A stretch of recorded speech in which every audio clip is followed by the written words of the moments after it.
Good evening, everyone, and welcome to tonight's February 11th regular meeting of the Board of Directors. I'm President Malone, and I want to thank you for attending tonight in person and to those staying engaged by watching our recording at a later time and by joining us over Zoom. The public is reminded that if they wish to speak during community comment that they will need to fill out a form located in the lobby on the table and turn it in to Board Secretary Kim Coven, seated to my left at the end of the table.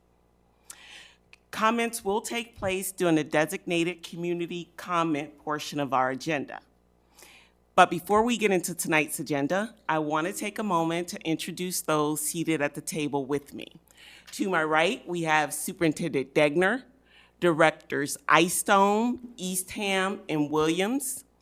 To my left, we have Vice President Abraham, Directors Finch, Lingo, and Board Secretary Coven.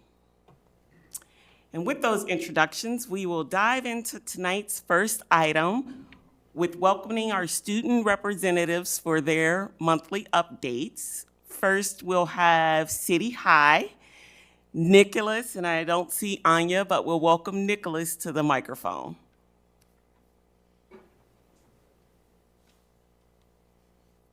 All right. Hi, it's me, Nicholas. Anya's out today. She got a concussion, so she just has a headache right now, but hopefully she gets better.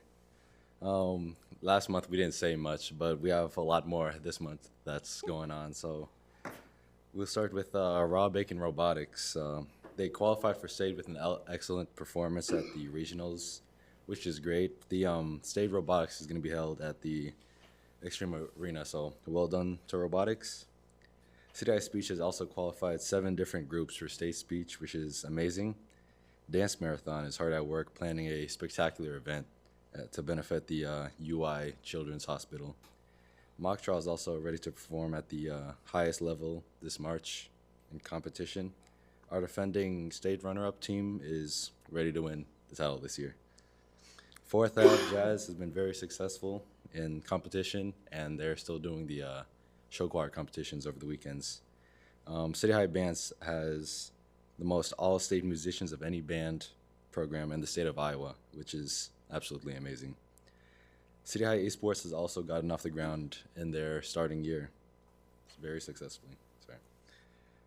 City High just also got a new student dance team called Sisters in Soul. They did an outstanding job performing at our pep rally and at a halftime game. So, yeah. City High's dance team also competed in Orlando at Disney, so they got a nice free trip to Orlando.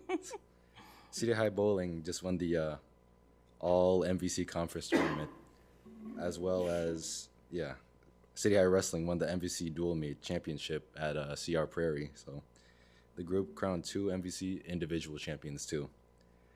City High Women's Wrestling had four student athletes go to state, with our star Shaona, who won 3rd place at the state finals. State championship. And then our City High yearbook staff is putting together an awesome yearbook, with the students working so hard to create this special book that captures special memories. So, yeah. And we are soon to also have a senior night, volley buff, and finally our spring carnival. That's all. Thank you. Go Lil Hawks. Thank you, and please let Anya know we wish her a speedy recovery. I will. Thank you. Thank you. Next up, we have Liberty High, Naomi and Elena. Hi, I'm Elena. Naomi couldn't make it. She took the wrong exit. Happens to the best of us. So at Liberty, we have a new organization. It's our Student Athlete Leadership Council. And through this, they've started a new buddy program with our feeder elementary schools. So we have student athletes that go into elementary schools and they partner with younger students and play card games, read books, and just talk. And then recently, one of our football assistant coaches, Mr. Wieland, won the Assistant Coach of the Year from the Broyles Award. And then our speech team had 8 large team events that qualified for the state contest. And then another of our new clubs, the Student Support Club, aims to fundraise for students who may need additional financial assistance with AP exams or test prep, all of that good stuff. And they just held their first fundraiser in mid-January. It was a winter-themed movie night, and I heard it was pretty fun. Then our girls basketball team has had a 4-win week, and they've won 3 straight games over ranked teams in the past week or so.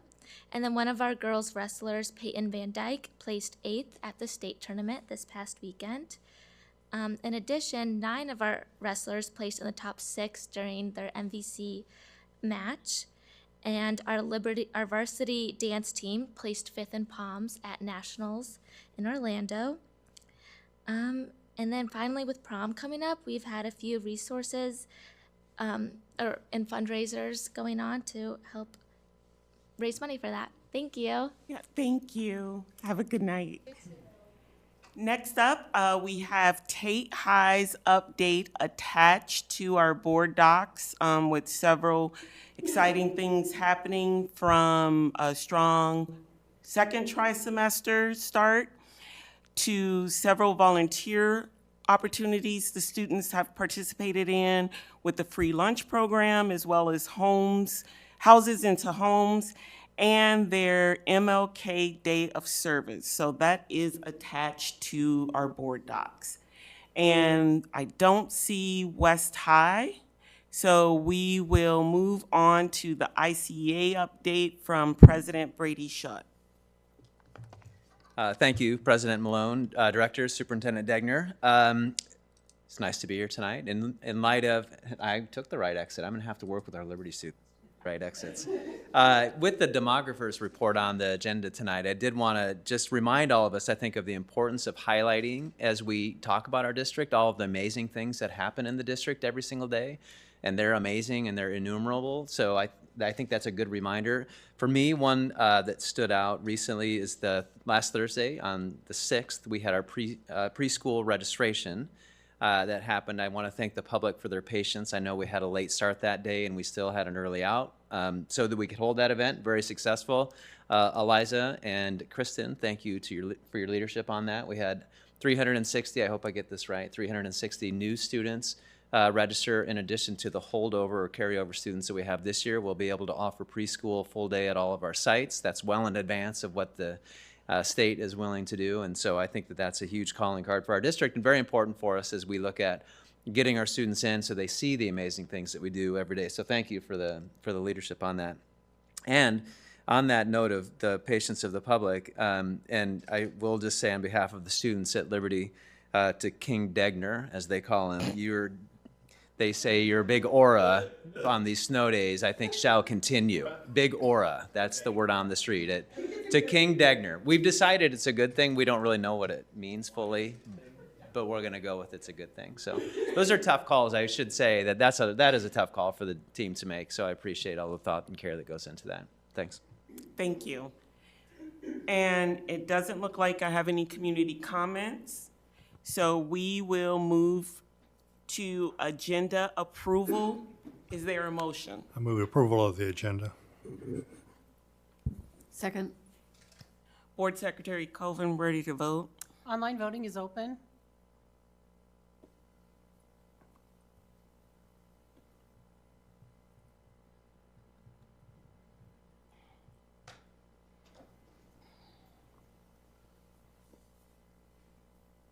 All votes have been cast and the motion carries with all directors voting in favor.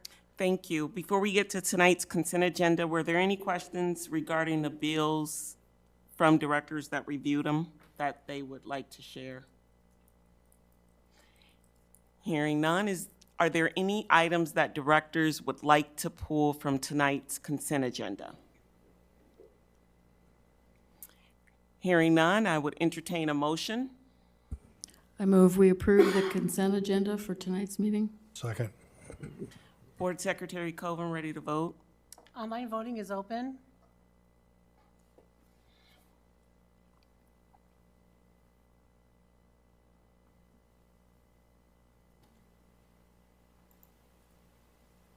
All votes have been cast, and the motion carries with all directors voting in favor. Thank you. That will take us to tonight's public hearing. Vice President Abraham. Now is the time and place for the public hearing on the matter of the proposed conveyance of interest in real property for the Court Street Improvement Project. The Board of Directors set the date for this public hearing on January 14th, 2025. Notice of public hearing was published in the Iowa City Press Citizen on January 31st, 2025. Are there any questions or comments from the board? Are there any questions or comments from the public? Okay, I will close tonight's public hearing. Next up is our committee report from the Operations Committee Chair, Director Lingo. Lou, thank you. Tonight's topic was cybersecurity. It's not exactly the most exciting topic in the world. Well, sorry, Adam, that was not a slight towards you. But you know, cybersecurity, it's not as interesting to a lot of people as, you know, the playgrounds. But you know, the fallout from cybersecurity attacks can disrupt the system of the school district on multiple levels, school closures, financially, and most of all, student and staff financial information, just general information as a whole. Most of the cybersecurity is funded through SAVE funds, and with the exception of staff time, some other things we learned from the meeting is cybersecurity events happen all the time. Adam gave an estimate of tens of thousands of time a year, but the main thing is to put in place various roadblocks to keep Iowa City Community School District from looking like a easy target, and that's a huge part of it, is just continuing that on and continual training throughout the year. One of the more interesting things that I thought that out of the meeting, at least for me, was that they do simulations throughout the year on staff and faculty staff members throughout the district, just to test them, varying levels of complexity. They have simulations to see how various members of the department would respond to these things. And then, you know, they even have ethical hackers come and test the systems to see if they can be cracked. And so there are just a lot of things that are going on to protect data. I know that there's at least one school district in our area that had a substantial attack within the past few years, and it wasn't great. And so it's just, I have to give our team a lot of credit on the cybersecurity front. And thank you. Any questions from other board members? Well, I guess that's for presidents. Sorry. No. All right, any other comments? All right, hearing none, we will move on to the next agenda item, policy review, and I don't know if the chair, Director Williams, wanted to add anything regarding the policies, but there will be action tonight, so Director Williams. No, I'll just do a quick recap, and Directors Eastham and Eystone can let me know if I miss anything. But when we had our P&G committee meeting, we kind of talked about a few things that we wanted to see change. And my review of what's attached to board docs is all those changes were made by the team. One of the big ones was to we're removing the hepatitis B vaccine requirement, and we asked in committee also, then why do we have this COVID requirement? And it looks like the team took all of the COVID requirement policies out as well. We also had a pretty, I'm a lawyer, so it's interesting to me, but discussion about the policy that requires our employees to report if they've been charged or convicted of serious offenses.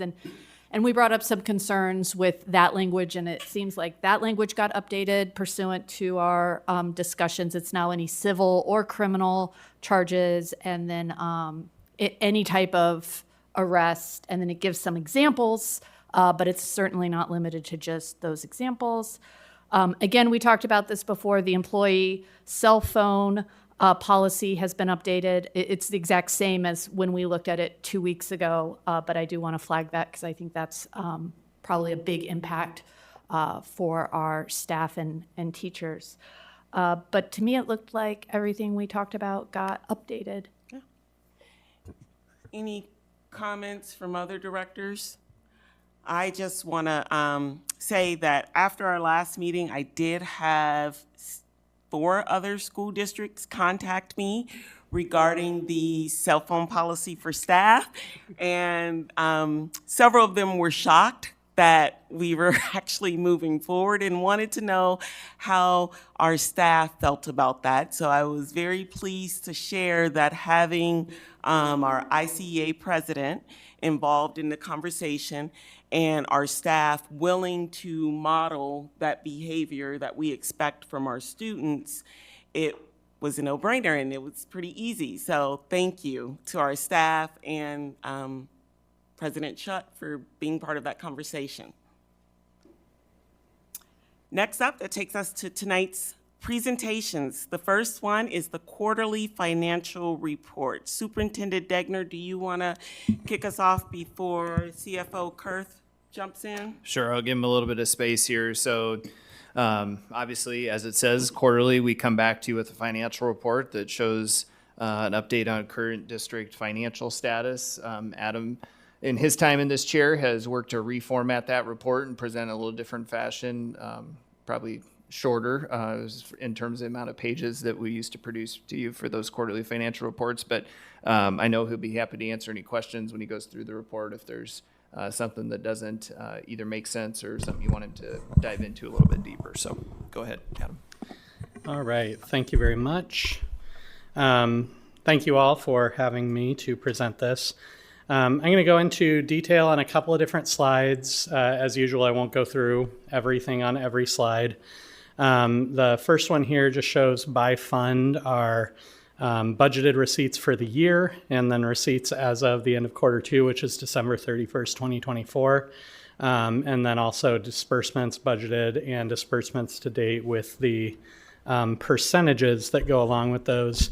A couple of things that I will highlight as it relates to these quarterly reports and just kind of a reminder in general.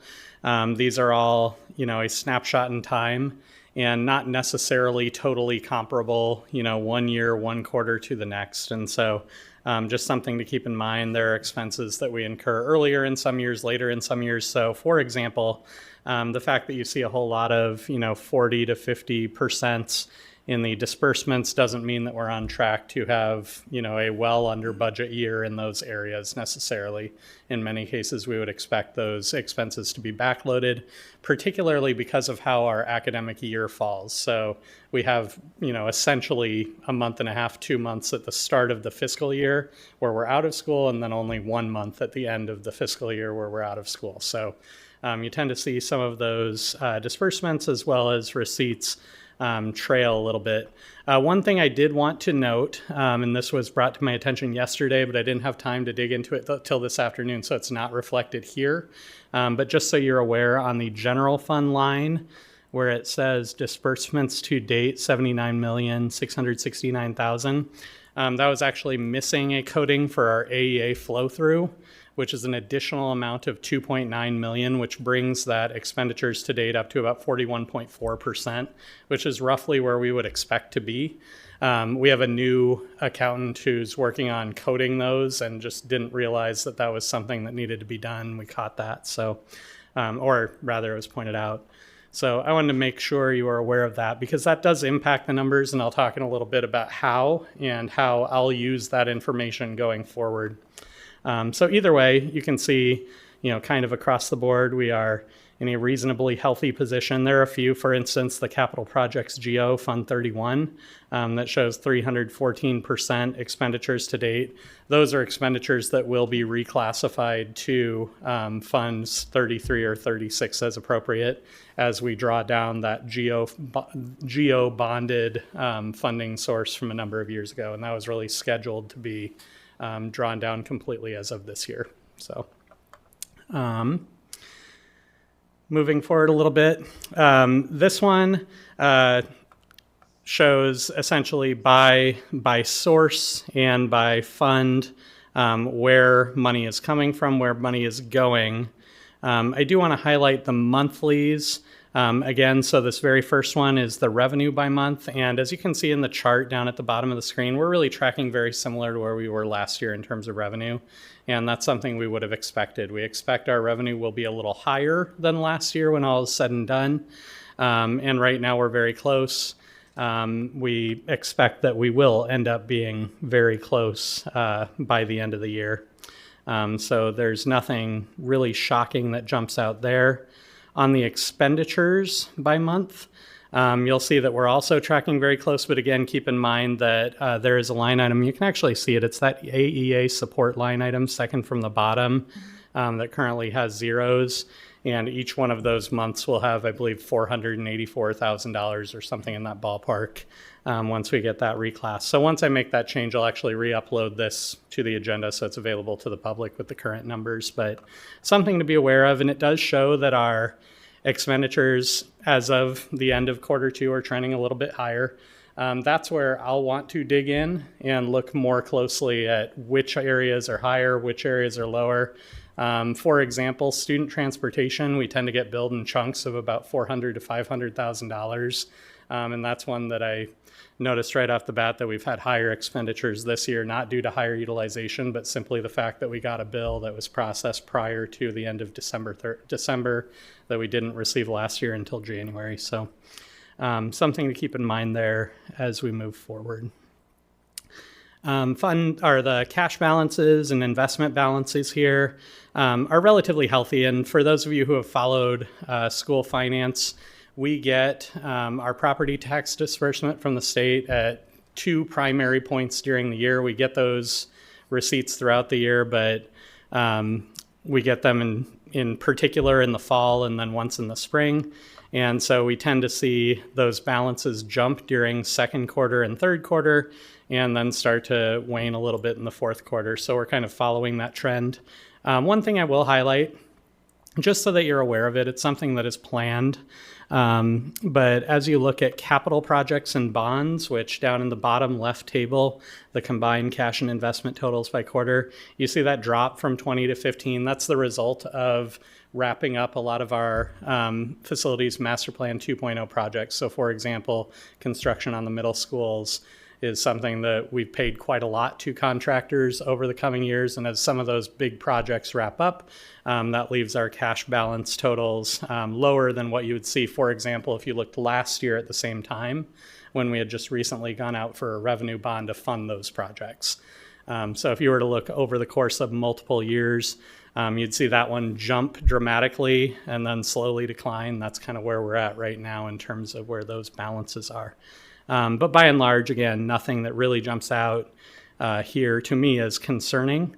I am going to jump over to the other attachment and zoom in a little bit because this one's always so small. But the estimated 2025, as a reminder, we are in fiscal year 2025.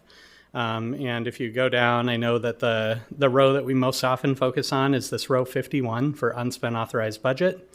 And so as you can see, we finished last year at 3.304 million.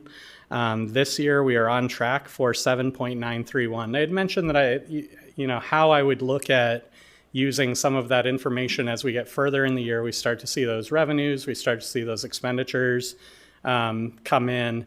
And what I'm really looking for is, for example, in staffing, are we trending higher than the previous year? Are we trending lower? Those are relatively fixed costs. And so if we start to see the divergence from one year to another, unless there's something specifically to explain that, that's something that I'll want to take into account as it relates to this budget forecast and the UAB forecast.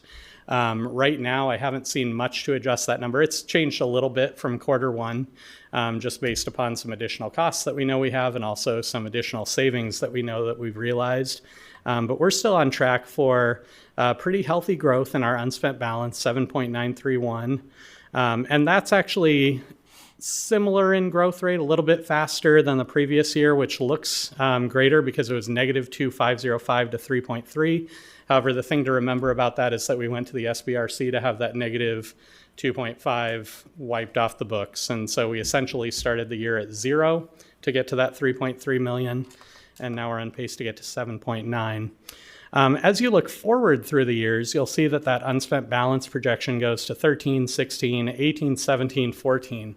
And if you think back to quarter one and also to the presentation that I gave right before winter break, I believe, maybe right before Thanksgiving, those numbers are lower than they were.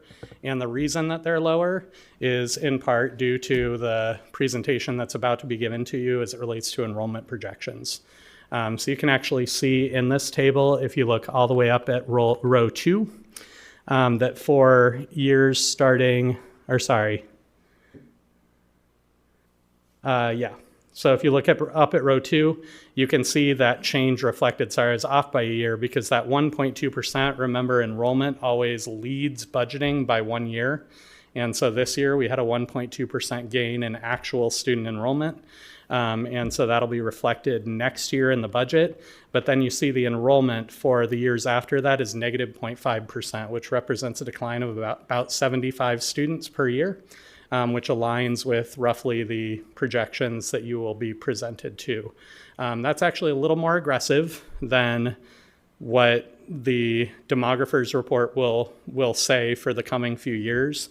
But it's also a situation where, as we get more information, we'll continue to refine those into the spring as we start to look at registration numbers and that sort of thing. But for right now, I want to make sure to be kind of on the conservative side of those estimates and looking at what our budget would look like under one of the low scenarios there.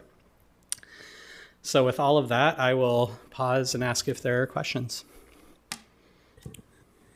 So, Adam, in regard to the choice of enrollment changes in the out years 27 through 30, would using these percentages affect our negotiation of staff salaries that are going to occur each year?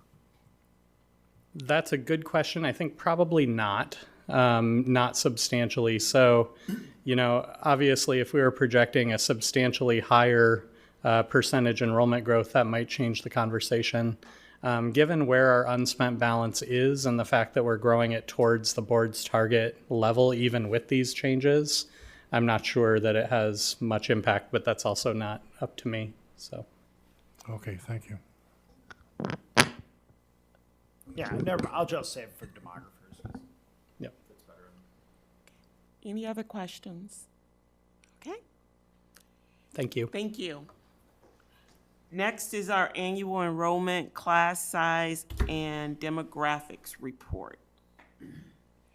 And Superintendent Degner, before. Yeah, so this is an annual report that we provide to you. Again, this one has kind of changed in size and scale over time, but still has the critical piece of information I think you'll find most helpful. Chief Human Resource Officer Proud is going to present that to you tonight, and you'll have the three big chunks of, the three main parts of the report: the enrollment data, class size, and then feedback and questions. But kind of within that enrollment data is a lot of information on demographics and some of the splits that we see in there as well. So with that, I'll turn it over to Nick. All right, well, thank you, and we'll go through. I do apologize that for some reason we had a little rendition. If you looked at it in advance, it had a duplication of the free and reduced lunch rates, so we got that corrected in this one this evening, so it should be correct in your current agenda. I apologize for that. So as we go through this, Superintendent Degner already identified the three different categories that we'd be talking through, looking at some of our data as we look through this. One of the pieces that was encouraging is kind of fits into our overall discussions this evening is that our enrollment was at 14,551, which is almost to kind of our highest total that we had in the 1920 school year. I thought that was kind of an interesting piece that we had that dip, as we went through COVID, and now that we're kind of recovering back to a similar rate to where we're at with that increase that we had during this past year for this year. As you look, we did make an adjustment in our graph to account for the fact that we have middle schools now, so that's why you see a slightly different color there, just incorporating our 6th grade into that. So we'll continue to have that as we kind of move forward as you look at these graphs to kind of document the change over year to year. we have our different data related to race and ethnicity. And the one that I would draw attention to, I thought, as we looked at this particular slide here, that you can see that we have pretty much an even split at this point in time between our diverse populations and our white students. So you see that it is about a 50-50 split within our school district, which I think is just something that we continue to celebrate, the diversity that exists within our town here, or our area within Iowa City. The free and reduced, we did make the adjustment there, so now you just see the data over time. We consistently have seen this ongoing general rise. We've had a slight reduction this past year, but overall a consistent trend up in relation to the number of students that qualify for free and reduced lunch. Since families have to do this themselves, we always see a little bit of kind of ebb and flow through those numbers and changes, and we have wonderful staff members that continue to try to make sure that all the families that need this support are getting it. Again, we're a little over 40% of our students would qualify for free or reduced lunch within our school district. So this one related to our English language learners. This is an area where we've had a steep incline. You probably noticed that as you're looking through. We continue to have a continual growth, and we've kind of hit our new highest level of over 2,100 students who qualify for ELL services, which is quite an increase from the year prior, 175 students up, and really outside of kind of the 1 year within COVID that existed, we've seen consistent increases over time in our ELL populations, and I think you would hear from our schools that they've noticed that we've had some increases within their student enrollment in the buildings, and some buildings in particular this year had some increases within their ELL population. We're up to about 15% of our students are considered eligible for services in ELL. As we move into special education, again, we are increasing our total number of students that qualify, but I would point out, as our overall enrollment has increased, this ends up being about 11% of our student population, which you'll see in a later slide. So we've talked previously in the 2000s, for some of you who have been around for quite a while within the system. We were at 14% of our students receiving IEP services. 11% is kind of closer to that threshold. I think a lot of times you'll hear people talk about 10% of your student population should or may qualify. So being around 11% isn't too far out of line, even though that number has climbed a little bit or increased over time. You kind of see that we had a larger increase here in the date in 22-23, and then kind of more standard 40 or 50 students as we've been going forward from there. Now we're going to switch directions from just general enrollment statistics and then get into the class size frequency charts. I know these are always some of the more popular ones to look at and kind of see. They're difficult to see on here, so we wanted to put a little legend. The number of sections are the up and down, so the higher the bar, the more number of sections that fall into that, and then the bottom numbers are the numbers of students in the class. A couple things that we would highlight related to this is some of our single student, I noticed, like if you look, there's a big bar on the left-hand side in a lot of cases, and that's really talking about we have kids taking independent study classes. Sometimes that course could be existing within a course, so someone is taking a class and they're actually going to another art class, but they're in a different enrolled course. Some of that's credit recovery, in some cases special education or ELL, depending on the needs of the students, and there's some other unique circumstances. The high side, when you see those larger numbers, in particular in our secondary classrooms, you're looking at performance music primarily is what's attributing to that, the various performance music classes that we have, and just how things are coded then into campus. And then what we've tried to do is put together some orange bars that kind of capture, here's the goalpost, here's where the vast majority of the classes fall. So as we look at, we'll go through our high schools first. As you look at City High School, again, just like we talked about, there is a high number over here in that 1 category. One thing I would point out, a lot of times you see these numbers in between the 1 and even the 19. These, again, can be special ed classes, ELL classes, in some cases some of our CTE classes where you're thinking about like industrial tech or different things of that nature, where we actually intentionally limit the number of students that are in the course, so that way, for safety purposes. So there's just some parts that fall into why we have some of these smaller class sizes. Again, City High actually does a nice job of kind of clustering the vast majority of their classes between the 19 and 33 barriers here. Those were where our biggest chunks were at. Liberty is very similar. Looking at their chart, you see kind of between that 20 and 33 range where the majority of their classes fall. And then West High had a little more of a variance this year, kind of ranging between 16 and 34. And a lot of that just comes about through scheduling challenges that you have to work through, or unique schedules for particular students. And these are things that we look at very closely as Lucas and I meet with our high school principals to look at their class sizes and how they're distributing their staff. Tate High School obviously is going to have a little bit different pattern than our other high schools. So you can see there their class size are a little bit smaller, falling between that 5 and 13 range. And then the online program, I was just having a hard time putting this together as a visual for all of you. Basically, we have some classes that fall between 1 and 14, and then we have some classes that fall between 22 and 38. There's not a lot in any of those situations. It's just there's a wide array. Some of our elementary classes are very small.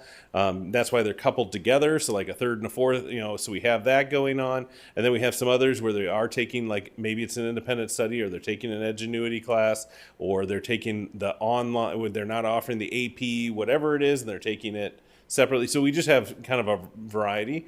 Our secondary enrollment has continued to increase.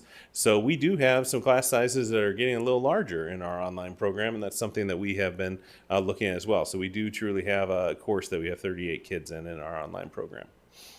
Getting into our middle schools, I was really curious to see this data this year as we made this transition to see how we did in staffing our buildings and then trying to maintain reasonable class sizes. And you can see that we did a nice job. All of them are kind of falling within the same range of the 20 to low 30s. That's what we would generally expect. You're going to have some variations within that, but generally speaking, that worked out. You can still see we have the tails here, but now the tails are much smaller because we don't have as many of the independent course offerings and some of those different pieces that you would see, credit recovery, some things you would see in high schools. Northwest has a similar pattern, kind of the classes falling between that 19 and 29 range primarily, with a huge, you kind of have a huge number of them right here, 25, 26, 24. So nicely done there. And then also Southeast, you see kind of falling between that 20 and 31 range. I'm not going to go into great detail, but you can see the data related to median and then average class size and our secondaries broken down by the various content areas. Elementary frequency for class size. I did 2 lines here, or 2 variations, because you can kind of see we have classes that fall everything between 15 and 30, but really the tighter range is probably between 18 and 26. So that's why I tried to highlight those others, because there are some classes that fall here and on either side, but you do have kind of the majority of them falling in this middle chunk here between 18 and 26. We've talked about this before, the variances in the size of our buildings and different things. We are always going to have some kind of increases from one end to the other, ranging a little bit further. So this does range up to 32, and then you have a smaller one, down into the low teens. Elementary median class size is highlighted there by grade level, and then also by building, and then you can see the same in the average class size. And then finally, the elementary RAM portion here, we have it divided into the 3 different groups that we had to make some adjustments with last year when we were doing some budget work, and then we also re-envisioned the RAM and kind of looking at a multitude of different factors, looking at various populations, various needs. It's actually really kind of a neat system that looks at each student individually and helps us determine kind of the needs of our buildings. One thing I would highlight, a lot of times for RAM, as we talk about this, class size is the thing that gets the most attention because that's the one that's out in front of us. But ultimately, we let this data also influence a number of our other decisions that we make in the building. What does the title staffing look like? What does the support staff look like? So how much hours are they provided for secretaries or for paraprofessionals or facilitators or other roles that exist within our building? So yes, we use that as we work through class size, but we also work on other factors using that information to support it. So these 5 buildings kind of had the aspirational class sizes of 24, 26, and 30. The RAM 2, which is our largest group of buildings, fell into the 24, 28, and 32 category. And then our last group was here. And just the only real adjustment compared to the one above was kindergarten. We did have to float that up a little bit last year for these 5 buildings. Could I just ask a quick question, Nick? Do the Alexander numbers include after Alexander and Kills were merged together? Yep, that is what Alexander looks like as this year. All these data points, I should have mentioned this as I was kind of humming through this. This was as of Tuesday last week. So I pulled the data for these 3 slides on last Tuesday as we were kind of finalizing. So this is head counts as of that day. So counting for any students we've gotten. A lot of the other data is looking at official count data, where this is, we have a live update every day that we can look at related to where our students are at and how many we have in each grade level. And that did bring us to, you timed it well, Director Eastham, it did bring us to the questions and discussion points. So if you have any other questions, happy to respond. I do have another question. Could you go back to page 6 on the presentation here? Maybe. It's hard to tell So which this is page I am. enrollment by race and ethnicity. Okay. I just wanted to make a point that is, seems to be important to me anyway. And that is that according to this chart, the most of our increase in enrollment for the last 10 or more years is driven by increased enrollment for Asian, Black, Hispanic, and multiracial. Absolutely. White enrollment actually declined somewhat over that period of time. So I'm making this point because as we look at enrollment projections, to me, this change for those students over time is an indicator of something that I don't quite understand, but it seems to me like I should try to take account of it when I'm making enrollment projections at this point in time. Directors? I'll start. Yeah, go ahead. So, looking through this, and I pulled some state data myself, just from the Department of Ed, just to see changes that were not necessarily in here. I know that 76% of our enrollment additions this past year, from academic year 24 to 25, 26% of the new enrollments, when you look at grade level turnover, was from our 6th through 12th grades. Are we seeing this enrollment disproportionately more, the enrollment gains more at city, the city, southeast city, north central, Liberty, or the northwest west pathway? Are they pretty evenly distributed? Yeah, I looked that up. They're pretty evenly distributed. There's a little variation between schools. So for example, West High School had the highest gain this year compared to the other 2 high schools, but Northwest had a lower gain than the other 2 middle schools. So in terms of the feeder patterns, the numbers ended up really close to each other between all 3. Yeah. And kind of going over this transition data, looking from year to year, or the past 4 transitions, without netting out the kindergarten not matching graduating seniors, Our growth in enrollment by grade level from year to year at the high schools has been 47%, as high schools accounted for 47% of our growth. Our new students several years ago goes 47%, 78%, 95%, 57%. And this is, if we throw in the middle schools, the percentage gets even higher.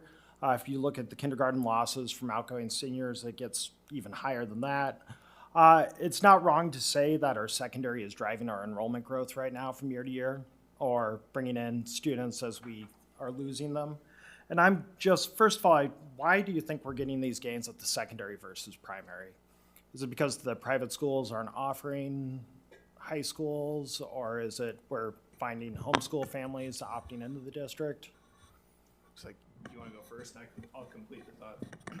I mean, I think you actually hit on one thing, which is what's being offered in private school options, for example.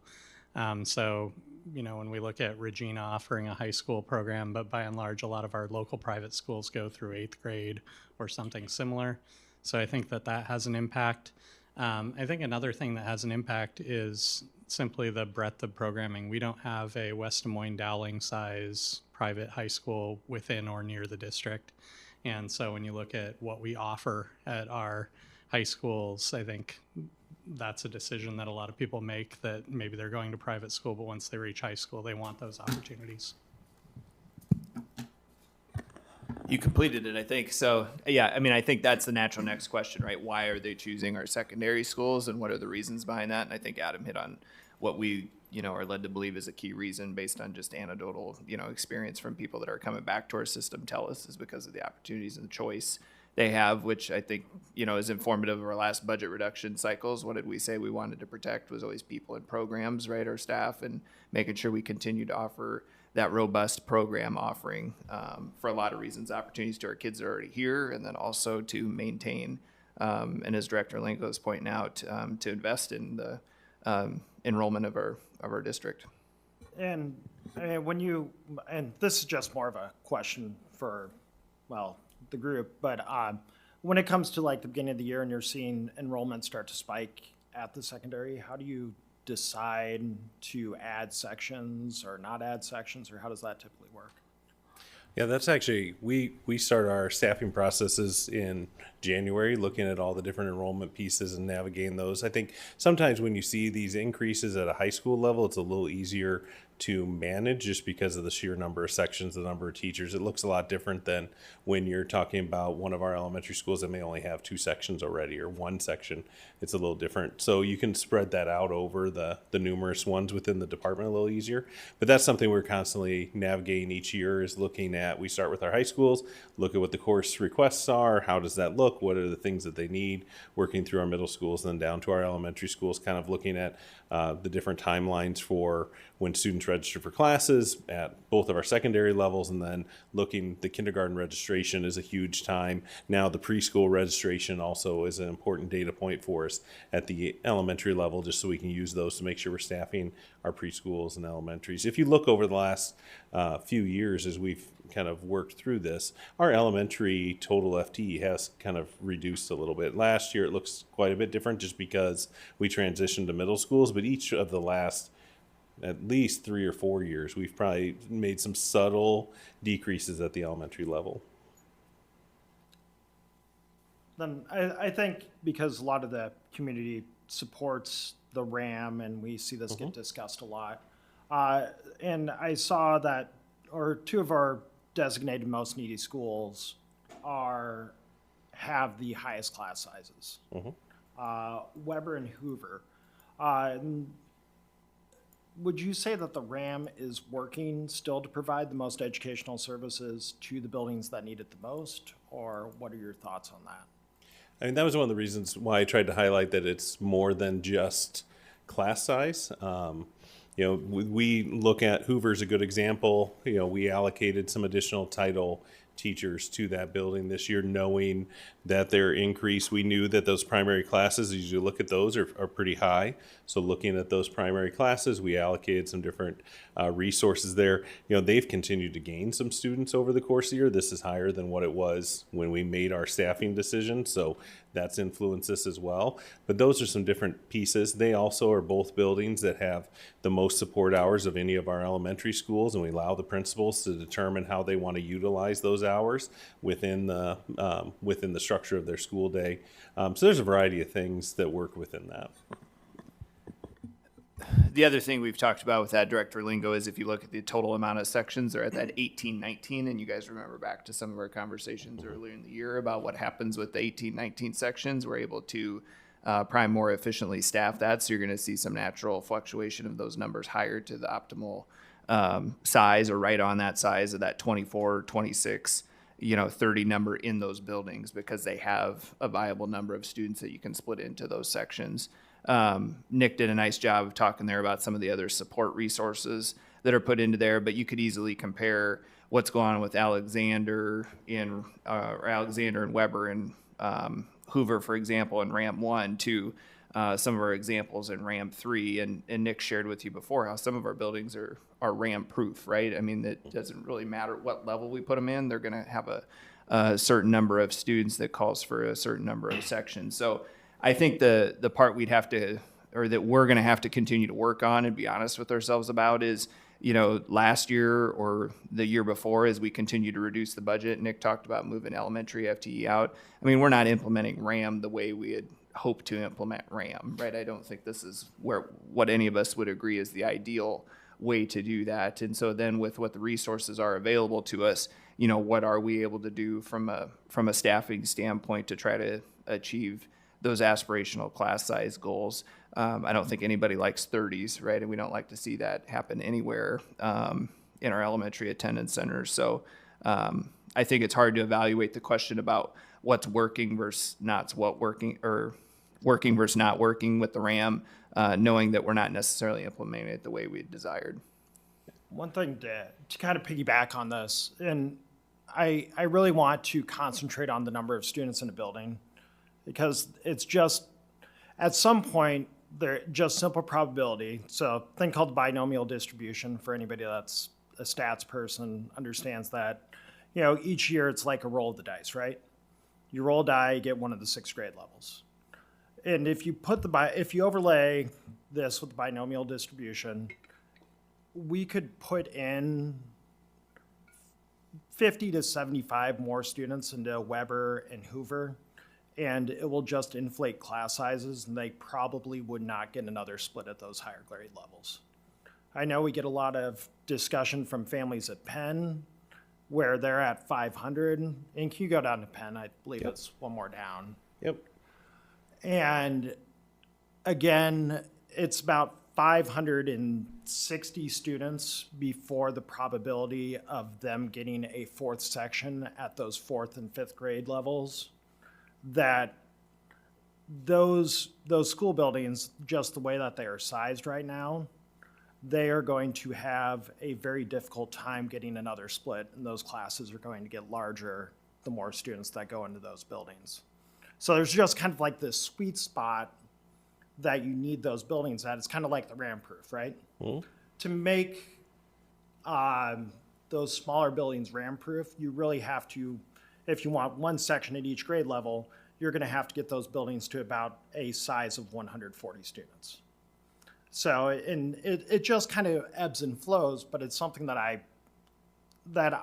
am paying attention to, and I think I would hope that we're paying attention to at the administration level, because it's the way, and we'll get more into this with the demographers report, where the growth is going to be is, or at least sustainability, is going to be at Alexander, Penn, and Hoover, because that's where the new buildings are going, or the new homes are going into right now. So, How about Weber? what's that? How about Weber? Weber has been going down over the past few years, but I mean, it will be in there. They're around what, 413, or what is Weber at right now? 443. 443. So again, yeah, you can throw Weber in there too. And they have had, I mean, they were much larger previously, and I think the sixth grade, fifth and sixth of last year were large classes for them. So there's been kind of a subtle change. One thing I would also point out, I wanted to add, I mean, one thing with our buildings that are that 18, 19 sections, like Superintendent Degner pointed out, you have less variance between grade level, which I could actually argue is probably a good thing. Not too often will you hear from an elementary teacher that has 25 students that's bad. They're like, sweet, if you're gonna tell me I'm gonna have right around 25 every year, I can manage that. It's when you start getting the big swings and some, that's where it gets a little more challenging, where you go from, oh, I had 18 this year, that was great, to now, oh, I have 31 this year, that becomes, so it's something we constantly pay attention to. We actually already have kind of looking at the data that we have presented, did our projections for next year, rolled all this forward, looking at what it's going to look like generally within our system, and then having the conversations related to, are there places that we need to consider reinvesting within our elementaries? Where are those pinch points or those difficult spots that we know, oh, no one feels great about that particular class size at first grade or that particular class size in the upper elementary. So just trying to navigate those and figure out our best approach as we work through it from a class size standpoint, and then also conversations about what we're doing from a educational delivery model as well. Just a couple, thank you for the presentation. Yeah, no problem. Director Proud. Just a couple questions about the online program and how that factors into all of this. First of all, the secondary numbers, how much are we seeing in terms of open enrollment in for our online program, and how does that, how much of that is driving those secondary numbers? And then my second question is, I know there were some changes made to the elementary offerings this past year, and do you anticipate any further changes to the elementary online program? So I'll start with the elementary because I know Adam's looking up the open enrollment number for me right now because we had just talked through this because we are seeing a nice, what I would consider a nice amount of open enrollment into the online program, in addition to some of our own students transitioning into the online program.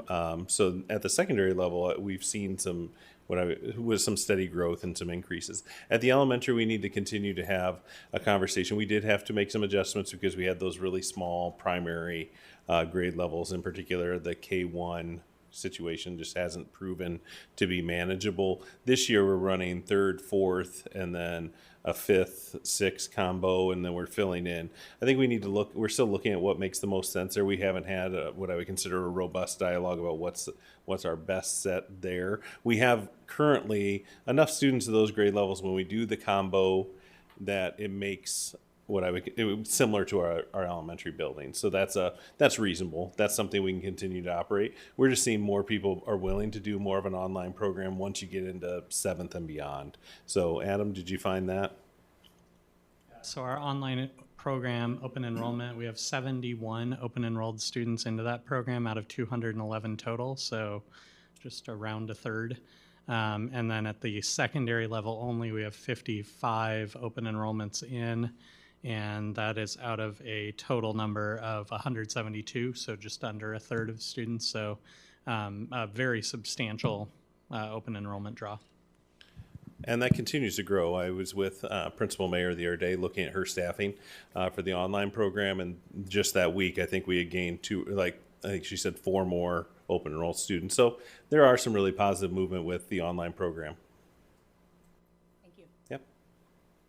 Additional questions from directors? Okay. Thank you. You're welcome. Next up is our demographer's report.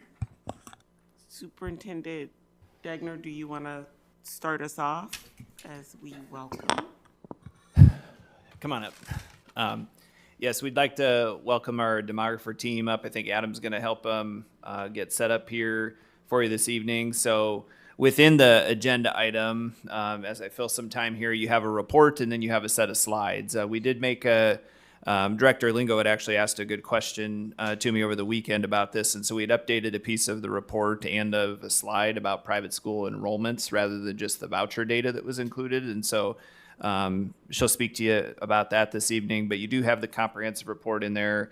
It's a lot of pages. There's not as many slides, but please, feel free to ask questions. I know they'll start with methodology all the way to then the outcomes, along with kind of the different models that they were able to produce. And so with that, I'll go ahead and turn it over to them. Thank you. Okay, Thank you very much. It's an honor to be here this evening. My name is Susan Miller, and I'm with Woolpert out of Denver.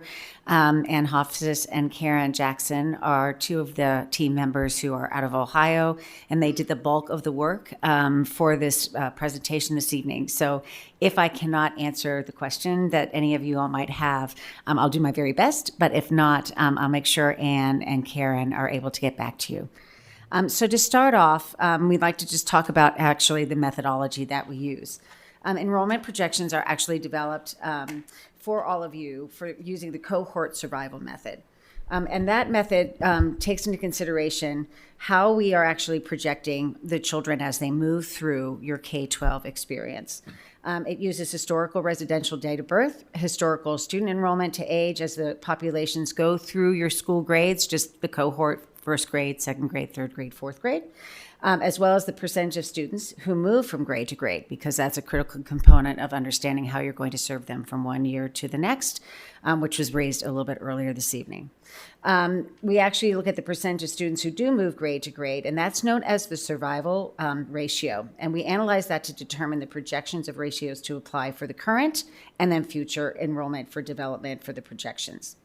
The cohort survival methodology inherently considers the net effects of historical trends in migration, housing, dropouts, transfers to and from charter schools if they're present, as well as to non-public schools, as well as open enrollment.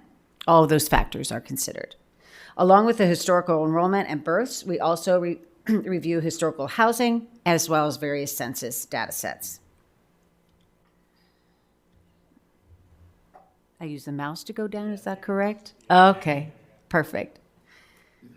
I'm using my cheat sheet and this, so it's multitasking. Try my best. Okay, so on this page, we're actually looking at residents. You can see over time the resident births in Johnson County that we used from 2009 to 2022. And the residence birth is actually for the residents of the mother of where they live and how it counts for within the Johnson County.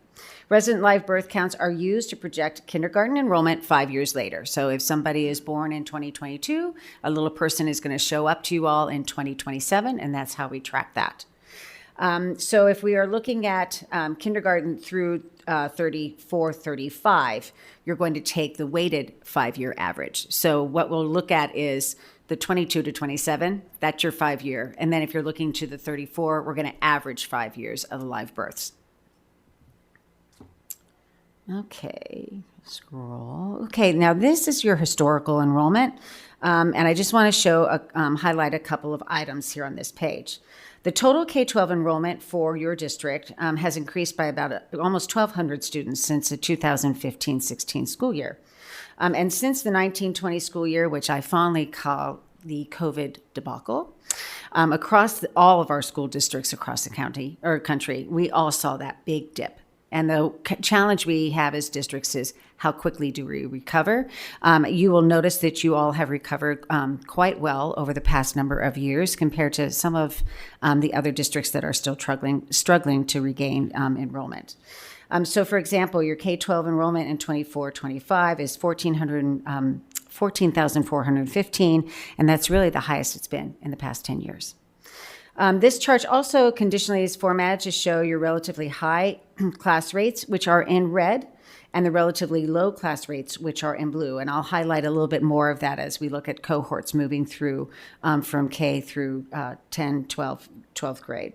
Looking diagonally at the red boxes, let's look first at the 2015-16, which has a relatively larger kinder class than some of the elementaries before and after. So if you look at 15-16, you have 1,171 kinders, and they're going to be tracking as a cohort from 16, 17, 17, 18. You can follow the box all the way down to 24, 25, and then that box diagonal will also show up on our projections. So this will carry through in a couple more pages.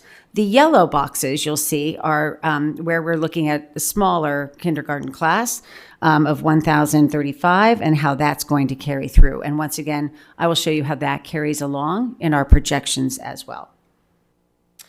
Additionally, the kindergarten class, as I said, was one of the smaller ones, and you'll see that the kinders are going to be kept relatively small moving into the future as well. Okay. Scroll.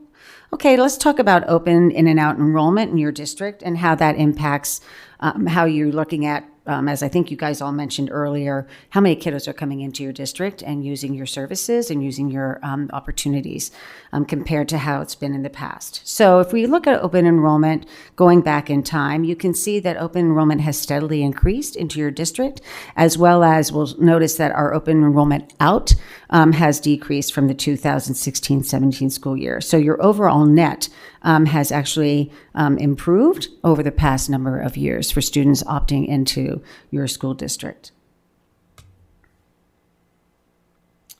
Okay, on this page, we're looking at homeschool. And like many districts, many people chose in the 2020-21 school year to actually take their children and teach them at home. This is not unusual, and I think over time you'll see the past 5 years, we've seen that a steady decline where people are actually starting to either come back or look at other choices as opposed to homeschooling. So there was 272 children that were homeschooled back in the 2020-21 school year, and that dropped to about 154 kiddos in 24-25. Now, on the next page, this is pretty interesting considering what you all are looking at, that many other states are looking at, as well as the introduction of vouchers. So my understanding is you all have had 2 years of voucher implementation, with next year being the third comprehensive year that will be fully implemented. And so we have a couple dynamics happening on this page. On the left-hand side, you'll see that we have the private schools, where we can see that the enrollment has increased from about 1,000 children back in 2015-16 to approximately 1,300 or almost 1,400 children. We can also see that over time, from the introduction of vouchers in 23-24 to 24-25, we had about 400 children use vouchers to go elsewhere, as well as about 223, or I'm sorry, my glasses are it's about 773, almost double, using vouchers. So the interesting thing will be what happens next year and where do those kiddos go to use those vouchers, and whether or not you start to see people choose back into the school districts. The non-public school certified enrollment for residence district, as you noticed, has been increasing over the past number of years. So it's something to keep your eye on, and figure out exactly what programs and opportunities might be available to consider to retain students or bring them back. On this page, you'll notice this is the survival ratios. And what we want to focus in on is how children are being retained from 1 year to the next. So this is known as what we called earlier the survival ratio. So anything that is over 100% means that you have increased the number of students from one grade to the next. So let me highlight the 4th to 5th grade for 23-24. You'll notice that that's at about 101%, which means that you gained children for that from that 1 year to the next. And then if you see it below 100, that means that you have lost children from one grade to the next.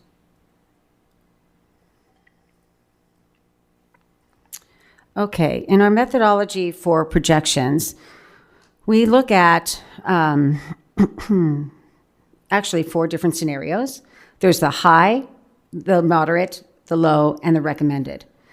The high, moderate, and lower projections are formulaic, which, while the recommended brings in the art, shall we say, of the projections and considers potential anomalies and inconsistencies to the survival ratios.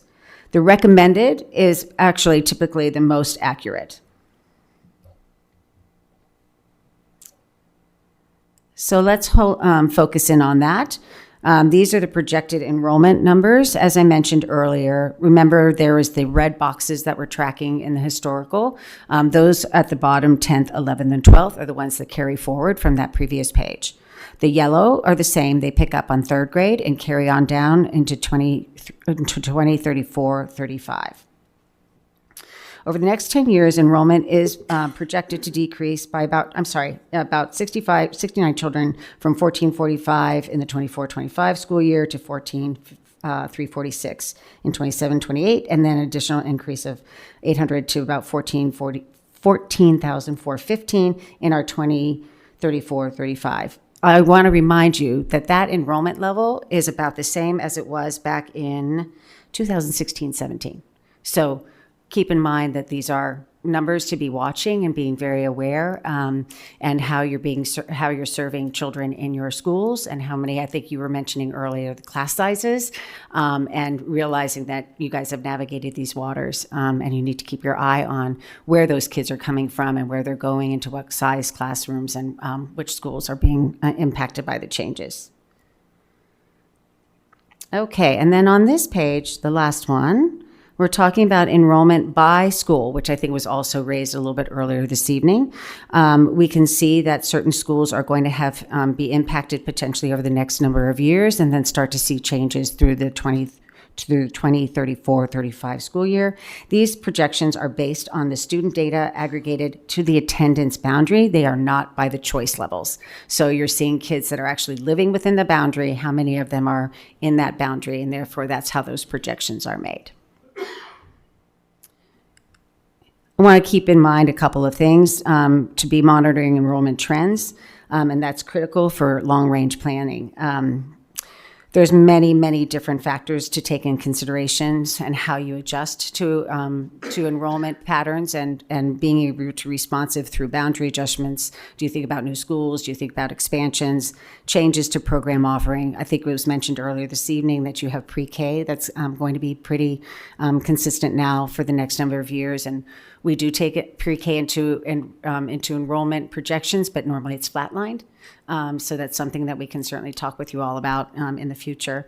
You also want to be aware of changes to programs, what attracts people to private school, what doesn't, attract people to different charter schools, et cetera, as well as thinking about how are we bringing children back into our schools. So I think it was mentioned earlier that we see children leaving in our transition years. That's not unusual. When you're looking at districts across the country, you see people fluctuating away from middle schools and then coming back to the high schools. And so that's the opportunity is, how do we keep our kids in the middle schools and keep them going then on carrying on into the high schools? You'll also see enrollment, as the numbers showed you earlier. You're picking up in 9th grade, 10th grade, 11th grade, and 12th grade. Kids are coming back to graduate. And so that's something to, I think all the programs that were being mentioned earlier, how do you keep kids and entice them to stay in your programs? And with that, I'm happy to answer any questions you all might have. And if I can't, I'll make sure that I get the answers for you. Thank you. Directors, the floor is open for questions, comments. Go ahead and get started.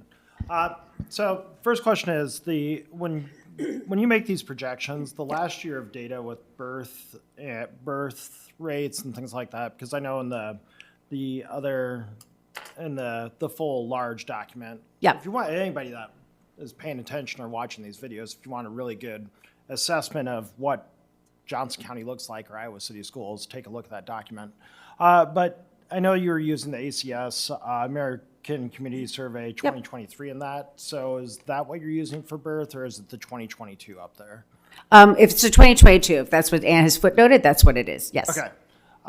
When we were looking at the enrollment loss, even on the recommended, over the next few years, how much, do you have a rough idea of, on that projection, how much that is voucher use or private school enrollment or birth rate? Well, once again, two things. Those are two different subject matters, right? So the birth rates we're tracking is going to be how they're flowing into the kindergarten. Mm-hmm. The voucher versus and/or the private school, that's something that you all can be able to track. I'm not sure how Iowa does it, if they do it by student code. Sometimes in some states, you're able to actually track it by a student ID and code and see where those children are going. I don't know if Iowa does it that faithfully or tracks that carefully in that way, but if those students were in your district and then they left, that might carry their code. If they don't touch your system, they won't carry a code that you can follow. Does that make sense, Adam?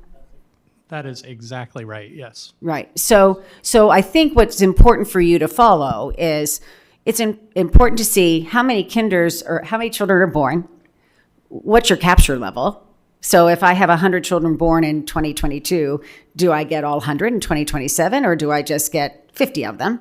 And then if I'm looking at my vouchers, if I have my code, I can track each year how many kiddos are leaving by grade and where they might be going. So it's two different numbers I think you need to be following. So these projections up here, the ones that are right behind you, Yeah.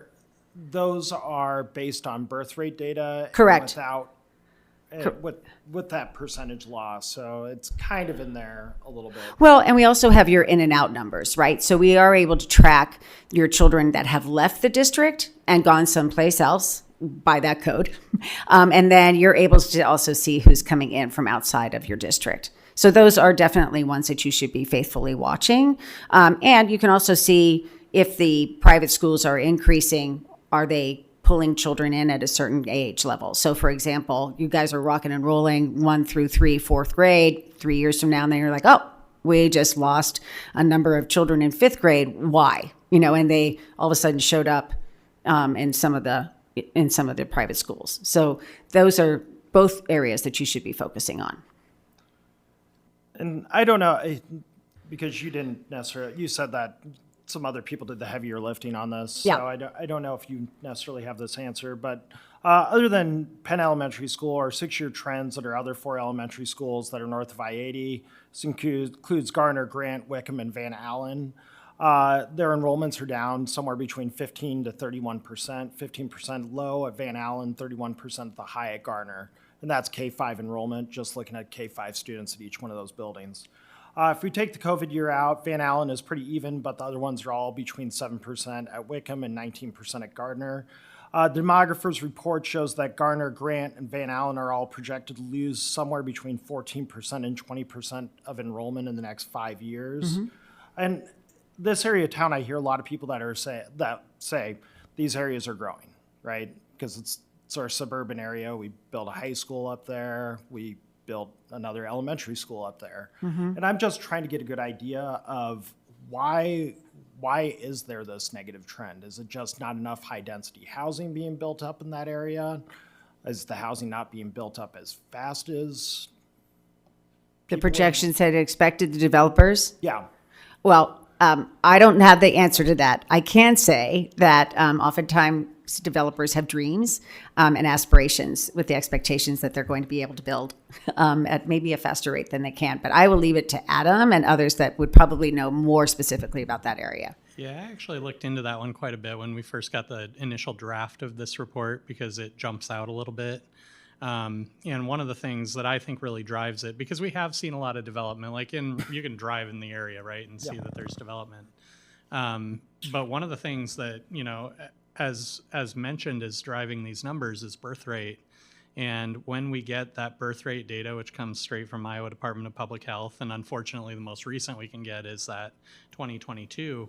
But when we get that birth rate data and geocode it, we have simply seen birth rates in those areas fall off the map. Now it'll be interesting to monitor, per this final slide, very interesting to monitor how that manifests. Is it the case that those homes cost enough that people don't live in them when they're having kids? Is it something they move to later? Are there other factors that we'll need to consider down the road? Right. But as of right now, the birth rates in those areas, same thing for Weber, for example, which is really driving a decline there, but birth rates have just fallen off the map. Well, it's an interesting connection to what Director Easton brought up in our class size enrollment demographics report about. I think there's a little misnomer community-wide that when we see development, we assume that's where the increase in enrollment in the district is coming from with the new construction. And really what our data shows us in that report is our growth is in our diversity. And what we know about our diversity data in our district is that's not populations of people moving into those new developments. And so I think that it's a little bit of a misnomer, to use the same word, I guess, for what's going on in our community versus what we see with the birth rate data, and then squaring that along with what we see in an enrollment report about where we actually have the growth. And so I think that's one we have to keep asking questions about because I think it's hard for us to piece together, but then also when we get to our secondary buildings and look at, obviously we've had enough students to fill Liberty High School, right? We've had enough students to have West High School at an uncomfortable number for a period of time before we filled Liberty High School. So I like what you said about numbers to pay attention to, right? There are things we don't want to necessarily overreact to, but we have to pay attention to them to see what makes sense, right? Like, what is the data telling us about those next steps to be deliberate and thoughtful? And correct me if I'm wrong, but I remember from a demographer's presentation several years ago, it always stuck with me, but a house doesn't yield the maximum number of school-age children until the house is like 16 years old. So when we see all of this new development, to me, I always look at it and say, wow, in 16 years, there are going to be some kids living in that house. But I think that tracks right what we're hearing is just because it's new doesn't mean it's going to yield school-age kids Right. right And- away. Right. And that goes back then to the birth rate and how many children families are going to have. You know, the school district that I served on as a board member, there were building schools in 1962, 64, 67, 68, 69, you know, a mile from each other. And that caused a whole bunch of families moved in. And then in the past 10 years, we've seen people aging in those houses. They're not moving out. And then the people who are moving in, there's only 2 children, not 4 or 5. And so we shut down 22 schools 3 years ago because we just couldn't sustain any longer. And we did not have the eye on the ball. We didn't see. Some people saw it coming, not everybody. But that's why it's so really critical to be looking at those individual attendance boundaries areas as well, because you want to make sure that the children are going to be filling into those schools and they don't come in neat packages of 20. So unfortunately. Well, and that brings me to my question, which isn't a question for you. I'll leave you off the hot seat, but it's really for Superintendent Degner. What's going to be the team's recommendation? In a way, this is kind of bleak. In a way, it's 10 years out, so it's. I like how you said keep your eye on the numbers. But you know, I'm looking at this slide that's on the board, right? And we've got almost a 500 different student population between city and Liberty. I mean, do we need to start planning? Do we need to start having a conversation about attendance boundaries? Do we just need to keep our eye on the data for 2 years? And because I believe we do this report every 2 years, where do we go from here? Yeah, well, I think tonight, you know, the purpose is to receive the data and start to think about those critical questions, right? That's why we commissioned the report. Of course, it informs, you know, our budget projections. A couple things I'd say about it, I think. You know, it's very informative of what we should do for budget planning purposes for the next 3 to 5 years and how we factor in the enrollment. Adam's already made those adjustments to, you know, to prove that point. Once we get over those 5-year, that 5-year time frame, I have a hard time really making significant drastic recommendations to you about using those numbers. It's not that long ago, 7 years ago, 2018, we would have had an enrollment report that showed 16,000 plus students in the district right now. So we know variables change. That the data, you know, the inputs are going to change into there. We only have birth rate data through 2022 that's included in this right now. And so I think that's why we do them on a continual basis and we need to make the adjustment. So just like in 2018, we started to make some plans for what would be the occurrence of that 16. We're going to have to also start talking about some long-term of this, but we don't want to react too soon, right? And do anything too drastic either. If we look at that 5-year time period, or I appreciate what she said about we've had that number of students before with a very similar configuration of schools, right? And so I think those are all important pieces of information for us to think about how we can meet this challenge. So I think it's starting to have that conversation from a strategy standpoint about, okay, if this will be the continued reality, then what are the ways we can try to address things like class size? What are the ways that we can make sure our budget's protected, you know, from losing some students or potentially more students, or maybe that enrollment trend will reverse. But I think those are all informative pieces that go into those conversations. So there's no recommendation yet tonight other than, yes, this is going to be an important piece that we talk from now, right? This is that kind of that first piece of data too that we talked about for our work this spring about what does that second half of FMP 2.0 look like and how does that help us inform that process as well. I can tell you that the birth rate dropped in Johnson County from 11 per 1,000 to 10.7 per 1,000 for 2023. Because that data's out now. And we're seeing that generically, right? I mean, I don't think you all are unique. I think we have seen that consistently across the country. And I think that so many school districts are trying to figure out, since the COVID money is gone and student enrollment is not necessarily rebounding to the same levels. You guys have been fortunate. You guys have regained a substantial amount of your kids that, disappeared during COVID. But I think everybody is trying to figure out how to navigate these uncharted waters. And you guys are, at least I think, are in a position that you're sustaining and being careful and watching. And that's a good place to be. Mitchell. Go ahead. I'll give someone else. Okay. I just want to go back to the migration factor that's in play here in this district and has been for probably the last 20 years, maybe 15 years anyway. I don't see any data here or any statements here. It says that the birth rate for white families is different than the birth rate for Black, Hispanic, multi-race families. Is that correct? I can look into that. We don't have that in the report on my pages right now. We do not get that level of data from IDPH. When we get data, it's actually individual data that's pretty highly confidential. And we only get the data that it's determined we need in order to provide for this report. Does not include much demographic data, including ethnicity data. Charlie, I think I know where you're going. Let's assume they're the same, okay? Right. I was just going to let you finish your thought. I think what you want to say is if we assume those are the same between those groups, then what? Then the factor for an increase in number of diverse students is migration. And I guess I'm not seeing your a focus on the factors that affect migration over the next 10 years, or may affect migration over the next 10 years.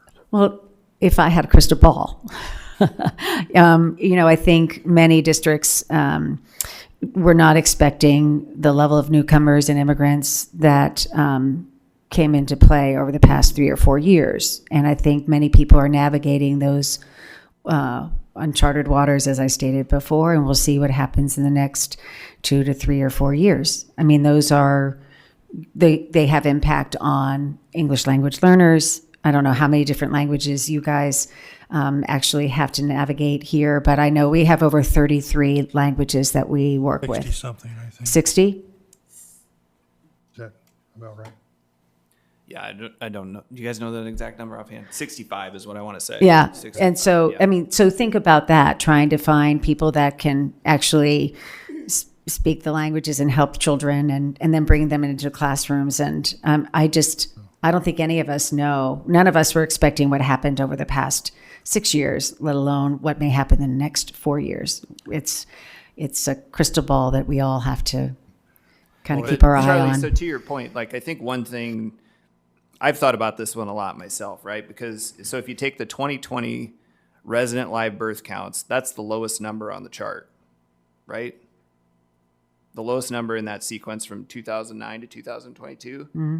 And so those students should be 5 years old, kindergarten this year, right? And we're up 177 students, right? So what are the other factors that aren't in this report that's counting? And I think that's exactly. what you're talking about with immigration, right? So we wouldn't have anticipated receiving those students, or how do we quantify kids and families moving into our town? Now, there's also some politics going on, right, at the national and state level that might change that trend.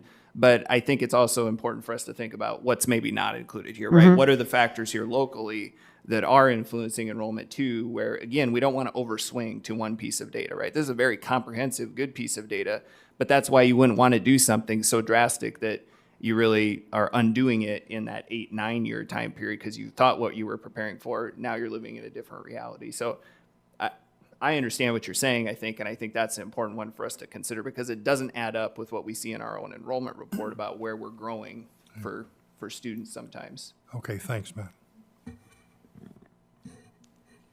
Yeah, the only thing I was going to add, and you just touched on it, is how the decisions at the federal level could possibly be affecting our largest employer in the area. So that's another thing that we'll need to keep an eye on. This is a question for Adam. Or do I call you Officer Kurth, or what is your technical, Mr. Kurth? I just want to be CFO Kurth. CFO Kurth. Okay. I think we all just kind of prefer our first names. I don't mean to speak for all you guys. I guess if you really want your title, fine. But I think, yeah. Sir. Yeah. You showed us your model earlier, like probably what was the last time that we saw it? November, December, where you had your enrollment projections in there, your SSA projections. Under these recommended high, low, medium, where does our unspent cash balance hit a below zero? Or have you looked at that yet? It would Putting be those- outside, well outside, even with low, well outside our 5-year projection window. And my model doesn't go beyond 5 years. If I were to just extrapolate in my head real quick, it'd probably be in the ballpark of 8 years, 7 or 8 years. Thank you. Great. Okay, thank you very much. Thank you. Thank you to everybody. All right. Next up are our action items for tonight. The first one is the 400 series policies for employees. Is there a motion? I move that we adopt the 400 series policies as amended on board docs. Second. Are there any comments or questions? Hearing none, Board Secretary Coven, ready to vote? Online voting is open.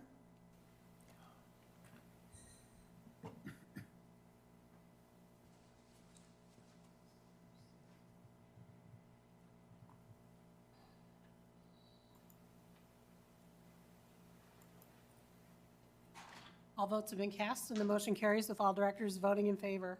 Thank you. Next up is our policy primers. Is there a motion? I move that we adopt the policy primers included in board docs. Second. Are there any comments or questions? Hearing none, Board Secretary Coven, ready to vote? Online voting is open.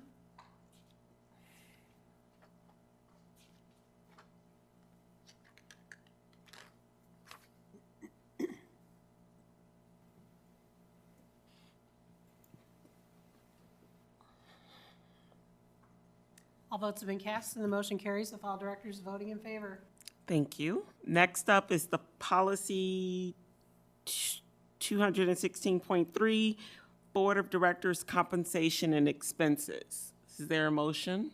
I move that we adopt policy 216.3 regarding board of directors compensation and expenses. Second, Are there any questions, comments from directors?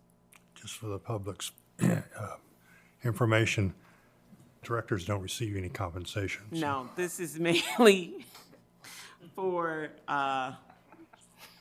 thank you, Charlie. Sorry, for professional development, reimbursement for travel, but not pay for our lovely service that we provide. Hearing, did you have a question, comment? Our payment is through the smile of the children that we serve. Absolutely. Well expressed, well expressed. Okay, Board Secretary Coven, ready to vote? Online voting is open.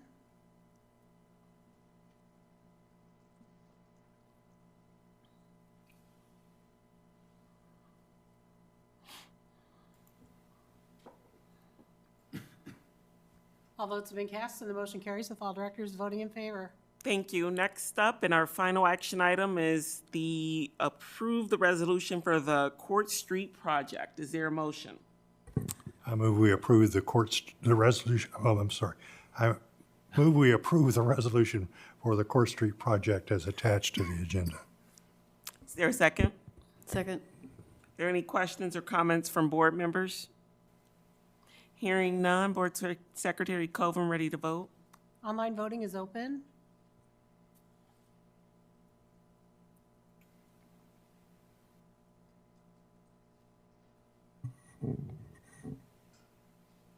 All votes have been cast, and the motion carries with all directors voting in favor.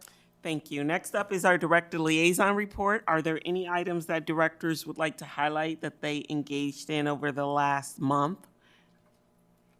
I will just apologize that I totally forgot to send mine in, but I did do stuff. So there we go.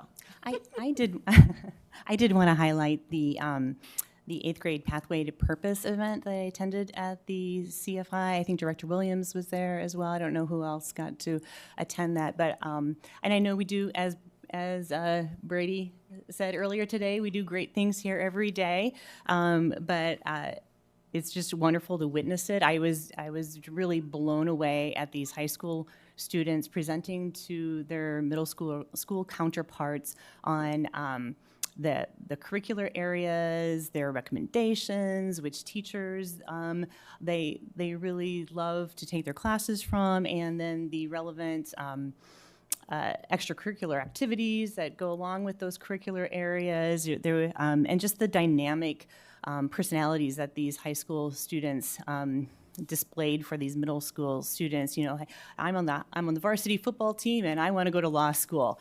It was just a wonderful modeling of what we want to see in our high school students for our middle school students, and what a great leadership opportunity for them as well. And so also to just sort of add to what the demographer was talking about, with how do we keep our students in middle school? And I think this event is just sort of an example of the type of things that we can do to sort of bring those middle schoolers and interface them with the high schoolers, and to sort of brand the secondary feeder system as just, you know, one clear path. So I wanted to thank everybody who put that together. I know Carmen Guenagali, Lindsay Schuckbeyer, Miranda Walker, Olivia Budekoffer. I just thought the event was brilliant, and I just love to see it. I would love to see more things like that. So thank you. All right, anything else? All right, that takes us to our legislative updates. Our next few legislative forums are listed. Want to thank our legislators who were able to attend the January forum, as well as the League of Women Voters Education Forum the very next day. And I look forward to having both our Democratic and Republican legislators maybe at our next one here on February 28th. Superintendent Degner? Yeah, I would just put a couple things on your radar. You're probably familiar with them, different bills that are currently in front of the legislature as we look for things to come out of the committee and then the eventual funnel date. But calendar and start date's been something that's been discussed. Some of the legislative advocates or lobbyists we work with aren't super optimistic that they're going to get anything done on the start date. But there's a couple bills out there with that. There's a high-stakes civics requirement requiring graduating seniors to pass 10 questions from the citizenship and naturalization test. I think the way that's currently written, it could happen anytime in high school, and they can take it as many times as they'd like. There's the governor's math initiative that would mirror a lot of the things that we already have in place around reading and literacy, and implementing a special focus on math and some progress monitoring and interventions. Cell phones, we know there's a cell phone bill that they're working through as well. We're hoping that it stays kind of more that umbrella bill and allows us to work through our policy here locally. I don't think we believe the state should be telling us specifically how to implement some of those logistical procedures, whether it was phones or something else. That gets into a really difficult area when you try to create a one-size-fits-all approach. I think we learned some of those lessons from chronic absenteeism. When it gets too prescriptive, it doesn't work for everybody. And so some of our communication has been to learn from that example. Don't create another thing that's too overly prescriptive where it really doesn't work once it hits the local level.